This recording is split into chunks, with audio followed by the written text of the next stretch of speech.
So in this video, you'll learn how to add text on Capcut. So the first step is to open your project, and then from here, when you see this menu at the bottom of your screen, you want to tap on text. If you don't see this menu, it's because you have the timeline selected. So all you need to do is simply tap on this back button, and then you should see text. So again, just tap on it, and then you can choose how you want to add text. So you can choose to add text, you can choose to add stickers, auto captions, text to audio, text templates, auto lyrics, or you can just draw freehand. So it's up to you to decide how you want to add text. So for example, I can tap on this add text option, and then I can type in whatever it is I want to say. And then once I've typed it in, I can then have these other options to customize it. So I have the fonts, I have styles, so it's just up to you to decide how you want to customize it.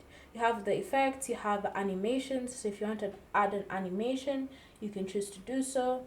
Then you can even choose to adjust the animation to how you'd like. You can choose to add bubbles, so a text bubble. And now, once you've finished with all your customizations, it's now time to just tap on that check mark, and then you can just adjust how long you want the text to be viewed for on your project. And then once you've done that, you'll notice that you've now successfully added the text. If you want to further customize it, just ensure that you've selected the text, and then it's up to you to now customize it to your liking.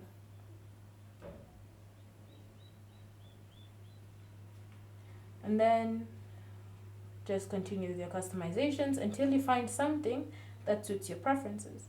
You can even choose to change the color and the size of the text. It's all up to you. And then from there, you just want to tap on this check mark. Then you can see the text has been successfully added.